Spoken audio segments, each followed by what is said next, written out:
everyone, I'm your girl Barbs, lifestyle and wellness coach. Welcome to part 3 of our inner child works. Today we are going to focus on the child from the transactional analysis, 3 ego states of operation. We looked at the parent ego state, the adult ego state, and today the final ego state, the child ego state. This one is divided into 3. We realize that as children, there is certain aspects of ourselves, traits or characteristics that we start showing that are a reflection of our upbringing, of our environment, and the people around us, the role models we have in our lives. The first one is the adaptive child. The adaptive child is one who is brought up in an environment where they are supposed to be seen and not be heard. Where children are so controlled, that's where you have the controlling parent. Remember, we spoke of the controlling parent. The controlling parent yields an adaptive child. The child will always try to be on the good side of the parent because they don't want to offend. They may get beaten, they may get a hiding, they may get shouted at, or any form of abuse. So controlling parents yield adaptive children. These are the children who are always just saying yes. They are not assertive. They are afraid to express themselves. They are afraid to be different because it may draw the wrong attention to them. So as we grow up as adults, the adaptive child in us is expressed through our failure of asserting ourselves, through our failure to say no to things that we are not happy about, through our failure to express ourselves. We just want to be the quiet, mousy people who just do what is expected of them. They don't question, they don't raise their voice, they don't even look at you in the eye. They are just yes, yes, yes about everything. That's one aspect of the child ego state. Then the middle one other option that can happen is the little professor, the curious one, the inventor. They always want to know, why is this happening? Why is their biggest question? They are always asking, why are we doing this? Why are you telling me that? Why are you doing that? Why? They are curious. They want to find out. They want to know more. They will not just take your word for it. They want to understand more.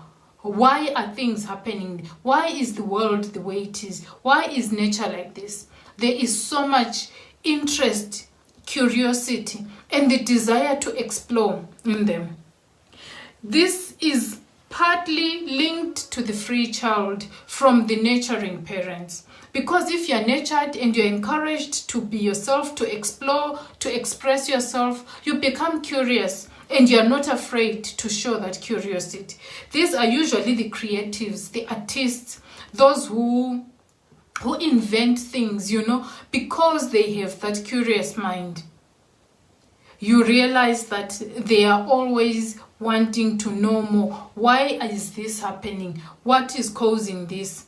How can we make things better? How can we make things differently? If there is a way of doing something, they are always thinking of how can they make that whole process even better? How can they improve on what's already there? They are not just content with the status quo. Unlike the adaptive child will just go with the flow. Even if there is an option of doing something better or differently, they would rather not raise their voice, not draw attention to themselves. They'll just follow what is there. But the little professor, they are curious. They know there can be a better way of doing something. There can be a different way. They always want to stand out, to show that they can be, there is so much more to life than what we can see. They are curious about so many things. They actually are the people who make our lives easier. We wouldn't be doing this recording if it wasn't for some other little professor out there. We wouldn't be having virtual meetings if it wasn't for some little professor somewhere. We wouldn't be doing so many things that we do. All the comforts that we enjoy, all the gadgets that we have in the homes, in the offices, everywhere out there, the cars, we have all kinds of cars, all kinds of vehicles, we fly, we go on ships, we do this. It's because of the little professors who were nurtured, who were celebrated, who were encouraged to be curious. So that's the other part of the inner child. And then the third part of the child is the free child. This one is carefree. They just want to have fun, to play, no cares, no worries, no responsibilities. This is a result of being overindulged, instant gratification from the over-nurturing parent. When we spoke about the parent ego state and we spoke about ending up with spoiled children, it's because they were not given boundaries, they were not restricted, nothing was denied to them. If they wanted something, their needs were instantly met. They don't understand delayed gratification. When they want something, they want it right here, right now. You don't question them, otherwise they throw a tantrum. These are the spoiled children. In adulthood, this is manifested in people who don't have patience, people who don't know how to relate to others, who are selfish, people who don't understand that the world does not revolve around them. They don't understand. They don't want to understand anything else. It's about what they want right here, right now, and having their needs met immediately. So it's important to look at ourselves and assess and introspect and see, where do I stand? A balanced person may have a bit of all three inner children in them. There are times when you have to adapt because you can't just be throwing a tantrum everywhere. And there are times when it's important to be expressive, to be explorative, to be curious about things. We need that curiosity, otherwise life becomes boring. It becomes mundane, it becomes the same.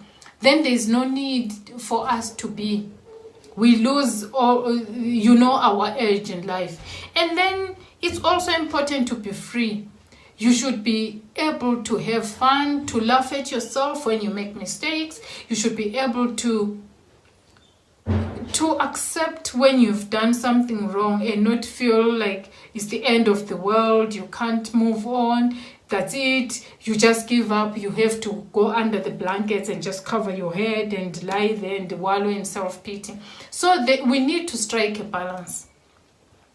It's important to know where you stand and which aspects of your inner child needs more development, which aspects of your inner child need to be nurtured more, and which aspects need to be trimmed a bit so that there's a balance. Then there's an equality.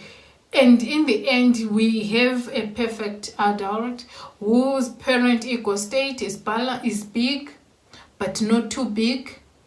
But while it's big, it's the same size as the other ego states. The adult ego state, how it is, how big it is and everything, it has to be balanced. Rational adult, reasoning, calm, zen, peaceful, the ideal adult. And the inner child, we still need to, because every one of us is an inner child. There's a child in each one of us.